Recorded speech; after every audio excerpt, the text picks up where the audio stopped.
Estamos aqui no meio da selva amazônica. Estamos aqui experimentando este calor e queremos enviar um grande abraço para você que é da Comunhão Anglicana, todas as igrejas da Comunhão Anglicana, e que estamos vivendo esse tempo da criação. Nesse momento quero falar para vocês dos desafios que nós percebemos aqui enquanto jovens e queremos expressar com a nossa voz profética para o mundo, para a nossa comunhão, para a igreja, os nossos desafios. Primeiro, falar da Amazônia é falar de pessoas, é falar de cuidado, é falar de cores, é falar de uma diversidade que nos cerca. Pessoas, porque aqui há uma diversidade de pessoas, de culturas, de modos de viver, de cuidado, porque a Amazônia, com suas extensões continentais, precisa de ser cuidada. E falar dessa biodiversidade é falar de uma riqueza que vem sendo ameaçada por causa da exploração predatória. Infelizmente, muitos crimes vêm sendo cometidos aqui na Amazônia, crimes contra a humanidade, crimes contra o meio ambiente, e muito pouco se tem feito para combater tudo isso que vem degradando a nossa Amazônia. Nossa voz profética hoje quer também ser uma voz de denúncia sobre esses fatos, né?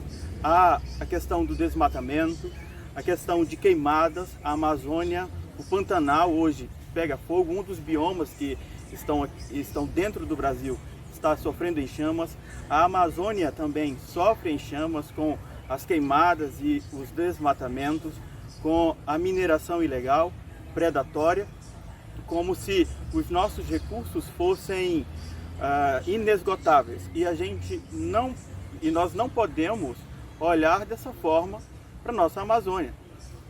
Tudo está interligado, tudo está conectado. E se a Amazônia sofre, as pessoas que vivem aqui sofrerão. Se a Amazônia sofre, as pessoas que habitam este mundo também sofrerão. Para falar mais sobre os nossos desafios, as nossas dificuldades e o cuidado com a Amazônia, eu vou chamar o meu amigo Felipe, ele que é um jovem que tem como trabalho pastoral o cuidado aqui na Amazônia. Está muito próximo das comunidades indígenas, dos povos ribeirinhos, e também que realiza um trabalho bonito com os jovens aqui na capital do Amazonas, coração da Amazônia. Nesses caminhos de rio, muita história para contar. E é navegando nessa canoa que a gente chega aqui, no estado do Amazonas, no centro, no pulmão do mundo, para pensar a Amazônia, pensar numa ecologia integral. Mas antes de pensar nesse pulmão do mundo, que hoje talvez não seja, mas tão pulmão do mundo assim, é pensar no anseio de um povo que aqui vive.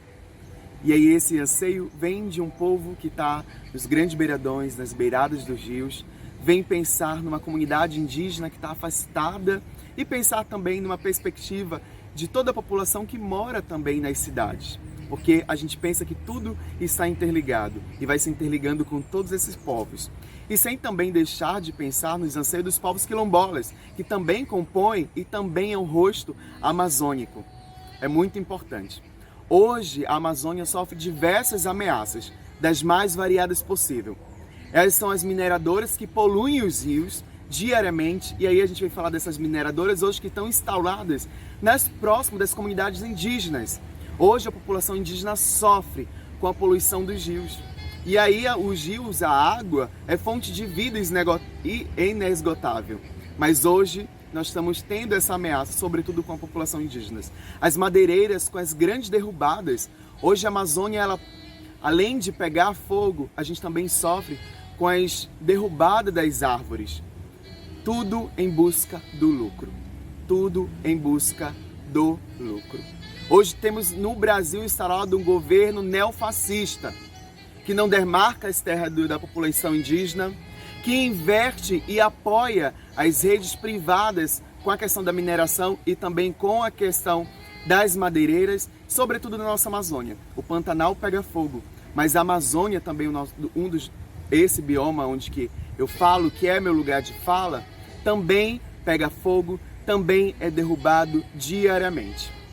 A população indígena, sobretudo eu quero falar da juventude indígena, e uma das maiores terras indígenas do Brasil, que é São Gabriel da Cachoeira, e todo o seu distrito e região, já teve um dos maiores índices de suicídio do Brasil.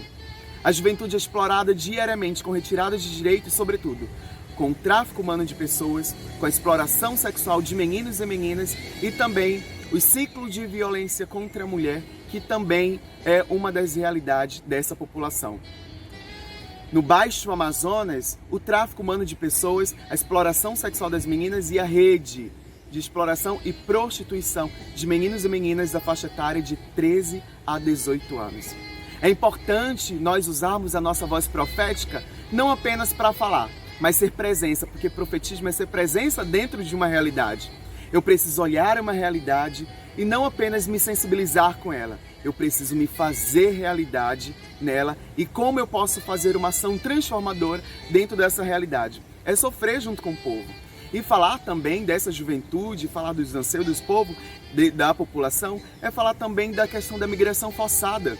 Hoje, no estado do Amazonas e, sobretudo, no interior, os meninos e meninas sofrem com essa violação de direito porque não têm oportunidade de continuar sua vida na sua realidade e precisam vir para a capital. E quando chegam na capital, não existem políticas públicas de amparo e seguridade ao acesso à universidade, acesso ao ensino básico. Isso são apenas um dos grandes desafios que a nossa Amazônia enfrenta. A mercadorização da água, hoje grande parte, também além da cidade, mas também do campo, não tem acesso à água encanada e água potável. E hoje que nós temos um dos maiores cursos hídricos do mundo, mas a gente precisa pensar por quê? O lucro está acima de tudo. O lucro está acima de tudo. E a vida da população, a vida do povo que sofre, sempre é deixada como segunda opção, sempre é deixada como uma prioridade a menos. Ou seja, nunca foi prioridade. O lucro, as grandes empresas, o governo não olham ainda a nossa Amazônia, a nossa população com um olhar de cuidado, um olhar de acolhida. Então pensar na Amazônia é pensar em novos caminhos. E como nós podemos nos colocar nesses novos caminhos? Como nós podemos ser também presença nesse novo caminho? Usando o nosso profetismo, sendo presença, acolhendo, escutando, desenvolvendo a nossa Amazônia, sem deixar de olhar uma perspectiva ecológica e cuidadora com a criação. Porque pensar numa casa comum é pensar justamente nessa questão metodológica, que é comum a todos nós. E como nós devemos cuidar e amar e cultivar essa nossa terra, pensando nas nossas futuras gerações. Porque a gente acredita que tudo está interligado, mas a gente precisa pensar também nessa perspectiva de cuidar e guardar a criação, numa questão de uma nossa conversão ecológica diante a terra e diante a este bioma que é obra de Deus. E eu te convido, você que ouve, que escuta esse vídeo, a você também se sensibilizar com a nossa luta, se sensibilizar com os povos que aqui habitam e também ser esse povo pensando em ações transformadoras, pensando nessa coletividade e fazendo essa nossa ciranda bonita, que é a construção da civilização do amor acontecer na fraternidade e na igualdade.